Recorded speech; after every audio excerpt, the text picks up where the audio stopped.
السلام علیکم۔ آج ہم بات کرنے والے ہیں ایک ایسے ڈیجیٹل خزانے کی جو صدیوں پرانی اسلامی دانش کو سیدھا ہماری اسکرینز تک لے آیا ہے۔ چلیں دیکھتے ہیں کہ کیسے یہ قدیم حکمت اور جدید ٹیکنالوجی کا ایک کتنا خوبصورت امتزاج بنتا ہے۔ دیکھیے، آج کا دور جو ہے نا، یہ معلومات کا ایک سیلاب ہے۔ ہر طرف سے انفارمیشن آ رہی ہے، لیکن اس شور میں سے سچی اور مستند روحانی رہنمائی ڈھونڈنا وہ ایک موتی تلاش کرنے جیسا ہے، اور یہ واقعی ایک بہت بڑا چیلنج ہے۔ تو پھر سوال یہ اٹھتا ہے کہ اس ڈیجیٹل شور میں وہ سچی اور واضح آواز کیسے ملے جو ہمیں سیدھا راستہ دکھا سکے؟ اور یہ ایک ایسی تلاش ہے، ایک ایسی جستجو ہے جس کا سامنا آج ہم میں سے بہت سے لوگ کر رہے ہیں۔ اور اسی جستجو کا جواب ہمیں ایک ایسی شخصیت کے علمی کام میں ملتا ہے جن کی آواز، جن کی باتیں دہائیوں سے لاکھوں لوگوں کے لیے ایک مشعل راہ بنی ہوئی ہیں۔ جی ہاں، ہم بات کر رہے ہیں مشہور خطیب اور جید عالم دین مولانا قاری محمد الدین نیمی کی۔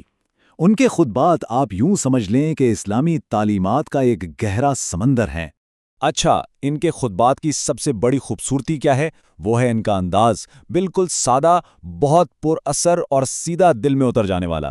ہر بات قرآن و سنت کی مستند تعلیمات سے جڑی ہوئی، اور یہی خلوص ہے جو ان کی باتوں کو آج بھی اتنا ہی تازہ اور لازوال بنائے ہوئے ہے۔ تو یہ نوئمی خطبات آخر ہیں کیا؟ دیکھیے، یہ صرف بیانات کا ایک مجموعہ نہیں، بلکہ یہ زندگی کے ہر پہلو کے لیے ایک مکمل گائیڈ ہے۔ کردار سنوارنے سے لے کر روزمرہ کے مسائل کے حل تک ہر چیز کے لیے اس میں رہنمائی موجود ہے۔ اب ظاہر ہے، علم کے اتنے بڑے خزانے کو ہر کسی کے لیے قابل رسائی بنانا یہ بھی اپنے آپ میں ایک فن ہے۔ تو آئیے دیکھتے ہیں کہ اسے کس خوبصورتی کے ساتھ منظم کیا گیا ہے۔ اس کے جو سب سے بہترین بات ہے نا، وہ ہے اس کی ترتیب۔ تمام خطبات کو اسلامی مہینوں کے حساب سے تقسیم کیا گیا ہے۔ اس کا مطلب کیا ہوا؟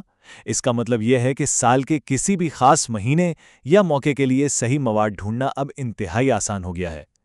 تو بھائی، زبردست ترتیب سے فائدہ کس کس کو ہوتا ہے؟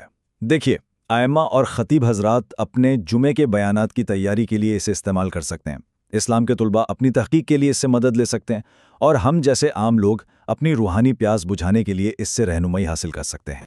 اور اب کہانی کا سب سے دلچسپ حصہ، یہ ساری لازوال حکمت اب ایک جدید ڈیجیٹل شکل میں بھی ہمارے پاس موجود ہے، اور وہ ہے نیمی خطبات ایپ کی صورت میں۔ یعنی آپ بھاری بھرکم کتابیں ساتھ لے کر چلنے کی کوئی ضرورت نہیں۔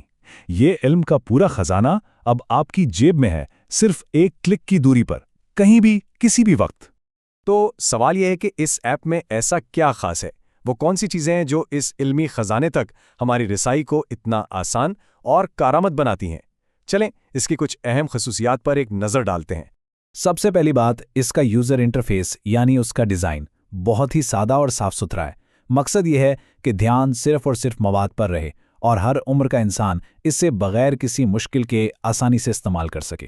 پھر آتی ہے اس کی انڈیکس پر مبنی نیویگیشن۔ بالکل جیسے کسی کتاب میں شروع میں فہرست ہوتی ہے نا، ویسے ہی اس ایپ میں بھی مہینوں اور عنوانات کی ایک مکمل فہرست ہے، جس کی وجہ سے کسی بھی خاص خطبے تک پہنچنا بس سیکنڈوں کا کام ہے۔ اور اس کا فائدہ کیا ہے؟ فائدہ یہ ہے کہ اب گھنٹوں ورق الٹنے کی ضرورت نہیں۔ سرچ کے آپشن سے کوئی بھی موضوع فوری طور پر مل جاتا ہے۔ گو ٹو پیج فیچر سے آپ سیدھا مطلوبہ صفحے پر جا سکتے ہیں، اور نتیجہ کیا نکلتا ہے؟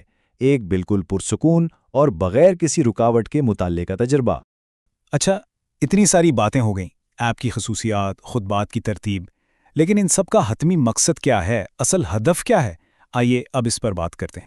دیکھیے، اس سارے کام کا، اس ایپ کا اور ان خطبات کا اصل مقصد صرف معلومات کا تبادلہ نہیں ہے، بلکہ اصل مقصد ہے دلوں میں ایمان کو مضبوط کرنا، ہمارے کردار کو بہتر سے بہترین بنانا، اور ہمیں اپنی دینی ذمہ داریوں کی گہرائی کو سمجھنے میں مدد دینا۔ تو آخر میں ایک سوال جو سوچنے پر مجبور کرتا ہے، وہ یہ ہے کہ علم کے اس خزانے سے جڑ کر کوئی بھی شخص اپنی زندگی میں کون سی مثبت تبدیلیاں لا سکتا ہے؟ اور شاید اس سوال کا جواب پہلا خطبہ پڑھنے یا سننے کے ساتھ ہی ملنا شروع ہو جائے۔